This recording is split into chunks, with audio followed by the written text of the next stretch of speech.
Continuar um debate que a gente tinha começado e pedir um pouquinho de paciência para o embaixador, para o Marcelo, que eles são a próxima mesa.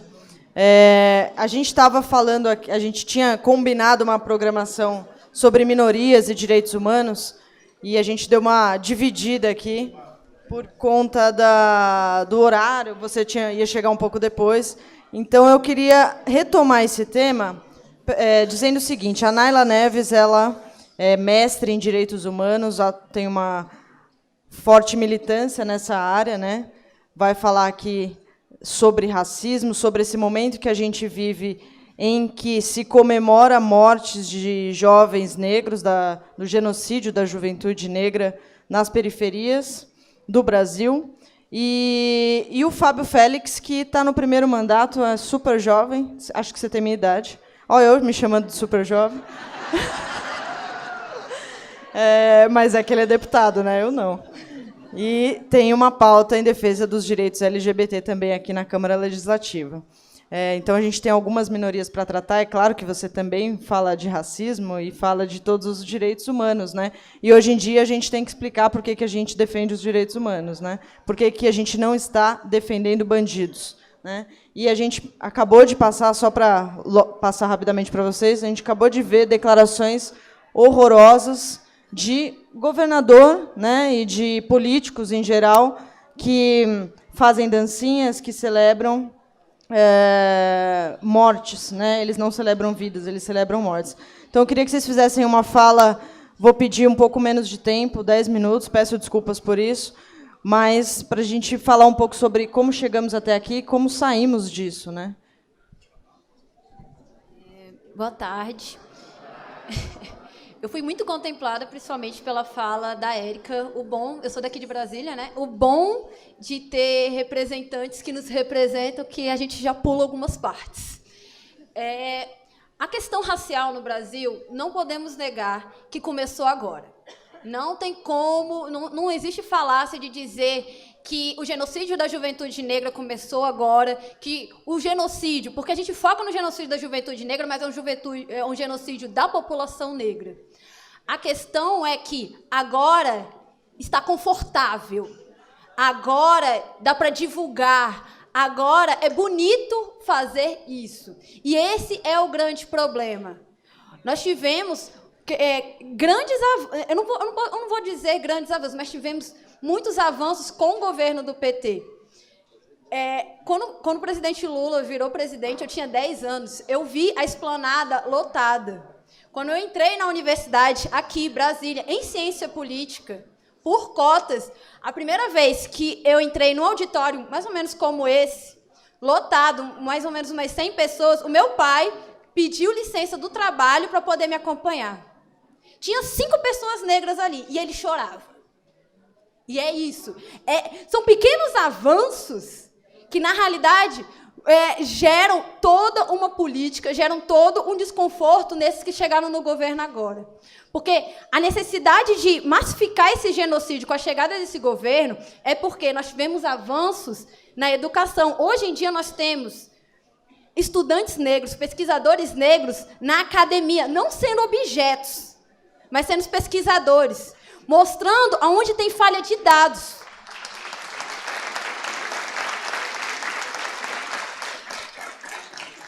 Falha de dados esses, ou falta de dados propositais, que era o que antes encabeçava o discurso de mito da democracia racial. Porque se a gente não tem dados para mostrar, nós não temos como se denunciar. Hoje, o movimento anti-ciência que nós temos da esquerda, nós, o movimento negro, enfrentamos quando Abdias do Nascimento, quando Lélia Gonzalez, que são muito conhecidos como políticos, mas também foram intelectuais negros, pensadores da política negra, que denunciavam, já em 80, a questão LGBT, que já denunciavam a questão do genocídio, que já denunciavam a questão das mulheres negras, principalmente, que em qualquer política pública, que hoje nós temos os dados, nós vemos que são as que mais morrem. E aí morrem em violência obstétrica, morrem em morte de maternidade. Nós temos a maior evasão de crianças negras. Isso é um projeto político. Mas a falta desses dados é que dizia que aqui era um paraíso. E a gente vendia esse paraíso lá no exterior. Então, eu acredito que hoje, o fato de nos atacarem tanto, principalmente o movimento negro, que nós tivemos que ir, principalmente, na ONU denunciar, na OEA denunciar o pacote anticrime, que dá mais poder para abuso de autoridade, que, querendo ou não, eu estou aqui focando na população negra, porque, diferente dos Estados Unidos, que lá é um recorte, a população negra aqui é povo. A população negra aqui é maioria. E está, em sua grande maioria, na população mais vulnerável desse país. Nós temos as exceções que cresceram, mas a sua grande maioria é de trabalhadores. A sua grande maioria é que está nas escolas públicas sofrendo com a militarização. Quando a gente vai discutir militarização aqui no DF, focando, e a gente vê, por exemplo, a Rede Globo mostrando o aluno não quer a militarização por causa de um corte legal no cabelo. Não se fala que esse meu cabelo é que garante saúde mental, porque também a população negra é a que mais morre em questão de suicídio. Quando a gente está falando de genocídio, não é só esse que a gente está vendo direto e está mais escancarado da polícia matando, das mortes que estão sendo escancaradas. Porque, querendo ou não, os números de genocídio da população negra são absurdos, mas ainda são poucos, porque a gente está contando os corpos que a gente acha. Os corpos que nós não estamos já achando, aí já são outros 500. Então, quando a gente fala de violência, por exemplo, na escola, vamos de violência na escola para quem? Porque violência física e violência psicológica de cortar o meu cabelo, que é a minha identidade, de proibir, por exemplo, as minhas guias, porque tirar a identidade de um aluno é uma violência psicológica. Essa violência, por que a gente não está discutindo? Se a gente vai discutir, se é uma questão de violência, por que a gente não vamos militarizar as escolas particulares? Porque, querendo ou não, se a gente começa a liberar armas... Se vamos liberar armamento, quem vai ter dinheiro para comprar esse armamento não é quem está na escola pública, é quem está na escola particular. Quem o filhinho vai pegar e provavelmente vai entrar numa escola armada, como acontece nos Estados Unidos, não é o da escola pública que ele está sendo militarizada, é o da escola particular, que o pai tem condições de comprar essa arma. Então, são discursos de violência que focam num povo que está há muito tempo resistindo. E que é um povo que tem um exemplo para como resistir. Porque, querendo ou não, a intelectualidade negra brasileira enfrentou todo um silenciamento, chamando de saberes, chamando de tudo mais, e chamando de ativismo, hoje em dia o que chamam de movimentos escola sem partido, né? As nossas conquistas. Mas a gente está aqui, eu estou aqui, nós estamos aqui. Então, se a gente resistiu, a gente consegue resistir agora e a gente consegue ensinar para quem tá chegando agora a resistir, a mexer mecanismos para mexer nesse governo. Eu falo disso muito porque, como eu falei, né, falei das guias, eu venho de tradições de matriz africanas. Nós sabemos que os terreiros estão sob ataque. E a gente não chama nem mais de intolerância religiosa. A gente estava até discutindo racismo religioso, mas o nome verdadeiro é terrorismo. É terrorismo. Os terreiros estão sob ataque. No Rio de Janeiro, mais visibilizados. Aqui em Brasília, nós tivemos derrubadas. Nós tivemos casos de que simplesmente derrubaram o terreiro, falaram que estava em local inapropriado e daqui a pouco simplesmente descobriram, foi mal, era o terreno do lado. E fica tudo bem. Porque, para esse governo, nós não somos seres humanos. Para esse governo, que é fundamentalista religioso, e aí já dialoga com quem é seres humanos ou não, e aí entra mulheres, e aí entra a comunidade LGBT, e entra as pessoas com deficiência, entre os indígenas. A gente está discutindo hoje a questão da Amazônia, a gente está discutindo hoje recursos, mas você quer saber aonde você poderia pesquisar, perguntar e saber como ter uma política de sustentabilidade? Pergunta para os indígenas e para os quilombolas. Eles estão resistindo a toda uma invasão, eles estão resistindo a todo um Estado, não só pela sobrevivência do seu povo, mas pela sobrevivência do meio ambiente também. Porque a política desses povos são sustentáveis. E quando se ataca essas minorias, que na realidade não são minorias, está se atacando a tudo isso. Está se atacando ao que a resistência desses grupos significa. Porque estar vivo hoje é uma afronta a esse governo que não nos querem vivos. Obrigada, Nayla. Boa tarde a todos, a todas. Agradecer o convite para estar no evento com vocês hoje e poder compartilhar um pouco também da nossa experiência sobre essa temática, aqui com a deputada Arlete, que eu tenho a honra de hoje também estar compartilhando, né, esse espaço na Câmara Legislativa. Eu estou no primeiro mandato como deputado distrital, mas sou ativista dos movimentos sociais também da cidade e fiz minha trajetória de formação aqui na Universidade de Brasília, no movimento estudantil, mas também no movimento LGBT antes de entrar na universidade. E eu queria trazer uma reflexão sobre essa conjuntura que a gente está vivendo hoje, agregando, né, eu acho que as falas são muito complementares e os elementos que você traz, eles são muito importantes para essa reflexão da dinâmica e da desigualdade racial profunda e estrutural que a gente vive, e existem outras dinâmicas que reforçam, né, essas lógicas e essas engrenagens de desigualdade.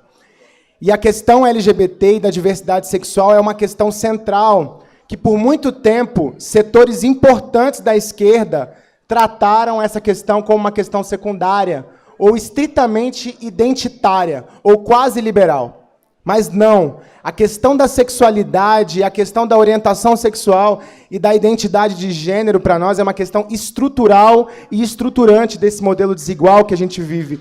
E eu acho que esse reconhecimento é um reconhecimento importante que a gente precisa fazer para conseguir construir as respostas necessárias nesse momento que a gente vive. Um exemplo importante que eu sempre dou é de que eu sou o primeiro deputado distrital LGBT assumido, que fez a campanha com essa pauta e chegou na Câmara Legislativa do DF, falando o tempo inteiro sobre esse tema, com a bandeira LGBT no movimento. Óbvio que não sou o primeiro LGBT na Câmara Legislativa, outros e outras passaram por lá, mas com essa marca política como programa, como símbolo da campanha, eu acho que é a primeira representação na Câmara Legislativa. E desde que eu cheguei na Câmara Legislativa do Distrito Federal, nenhum parlamentar da direita conservadora da cidade, teve coragem de subir na tribuna da Câmara Legislativa do DF e fazer uma fala sobre a questão LGBT. Para a gente ter a dimensão de como a representatividade ela é fundamental para a transformação das instituições. E é uma coisa que a gente tem repetido. Óbvio que a representatividade sozinha, ela não consegue, não alcança os resultados que a gente busca. Né? Se a gente pensar em algumas figuras, né, toda vez o pessoal cita o Holliday, né, como vereador de São Paulo, Joyce Haussmann representando as mulheres. Óbvio que a representatividade ela precisa vir acompanhada de conteúdo e conteúdo transformador. Mas a representatividade ela é potente e ela tem capacidade de transformar as instituições. Eu acho que a gente precisa colocar na nossa agenda política a necessidade da representatividade como algo transformador do ponto de vista institucional. Eu sou hoje deputado distrital do PSOL, aqui do Distrito Federal. Nós tivemos uma figura que eu tive a honra de conhecer num movimento que a gente constrói, que é um movimento que não é só do PSOL, que é o Ocupa Política, um movimento hoje nacional, e nós tivemos a oportunidade de nos conhecer lá. A Marielle Franco, que foi nossa vereadora e uma grande vereadora, uma das primeiras mulheres desse novo movimento que surgiu, não só no nosso partido, mas eu sei que também dentro do PT e de outros partidos políticos, é um movimento de representatividade, de afirmação, de segmentos que querem falar por si, ocupar os espaços institucionais, disputar os espaços de poder. E a Marielle foi parte desse processo e foi muito importante, porque é uma mulher negra na Câmara Municipal do Rio, que chegou com uma campanha tímida, teve quase 50 mil votos. Então, ninguém esperava que ela fosse a quinta mais votada vereadora do Rio de Janeiro. Eu sei porque eu fui para o Rio fazer campanha e tinha uma expectativa do Tarcísio ter uma votação muito expressiva, que era o nosso candidato, né, puxador, digamos assim, mas não tinha uma expectativa dela ter a votação que ela teve. Né? Tinha expectativa de eleição dela, mas não da votação que ela teve, que foi uma votação muito expressiva. E, além disso, uma mulher negra, favelada do Rio de Janeiro e lésbica ocupando uma vaga num momento que todo mundo sabe que a gente vive de ascenso de segmentos mais conservadores, dogmáticos e fundamentalistas da extrema-direita no poder. Tanto é que o resultado, no caso da vida dela, foi a morte e a execução dela.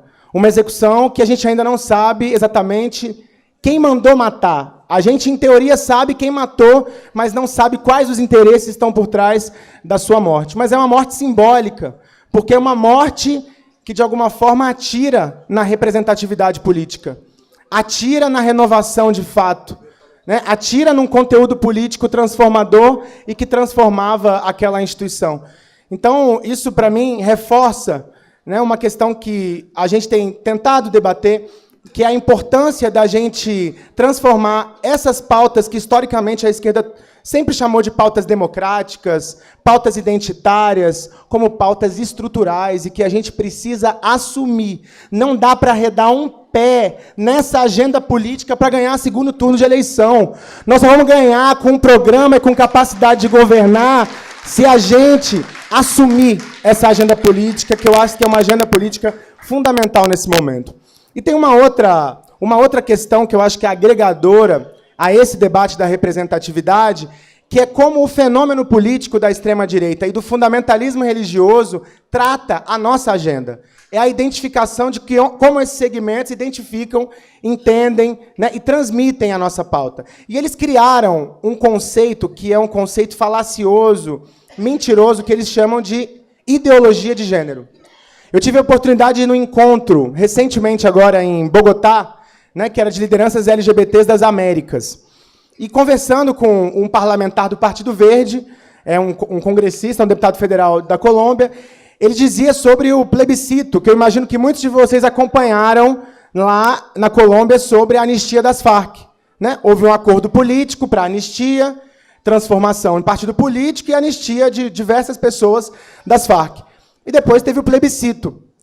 E o deputado, que é o primeiro deputado gay do Congresso Nacional colombiano, me disse que o centro do debate da anistia das Farc na Colômbia foi a ideologia de gênero. Porque os setores mais conservadores e fundamentalistas diziam que as Farc agora iam transformar o sexo das crianças. Iam mudar a ordem sexual da Colômbia. Então, esse debate foi decisivo para o processo político colombiano, mas não é só lá. Esse é o debate que a gente está vivenciando aqui. Né? A desqualificação da imagem, da história do ex-deputado federal Jean Willis, do PSOL, a quem eu quero saudar e honrar pelo seu protagonismo no Congresso Nacional e na nossa agenda política, tem a ver com a máquina de mentiras que esses setores da extrema-direita produzem, mas não é só mentira, é uma mentira muito refinada, porque é uma mentira que eles conseguem dar uma cara, uma qualificação de conceito, e que não tem nenhuma base científica, nenhuma evidência, assim como o discurso do presidente da República. Mas é um fenômeno que não adianta a gente só responder na palavra de ordem. A gente precisa entender esse fenômeno. E como é que esse fenômeno se enraiza em setores importantes da sociedade que a gente tem tido dificuldade de dialogar sobre a diversidade sexual, sobre a identidade de gênero e sobre a questão de gênero. Porque eles imputam no nosso debate de gênero, que é um debate que desconstrói a sexualidade, que desconstrói o papel histórico atribuído à mulher, que desconstrói o papel social estritamente biológico da designação sexual, eles atribuem a esse nosso conceito, que é construído com evidências científicas, uma questão estritamente ideológica, como se a gente quisesse subverter a sociedade e os papéis da sociedade. Mas como se a gente quisesse subverter sem argumentos, né? Como se a gente quisesse subverter e enfrentar todas as teses, teorias, dinâmicas e doutrinas das religiosidades, porque eles não abrem qualquer porta para um debate conceitual mais consistente.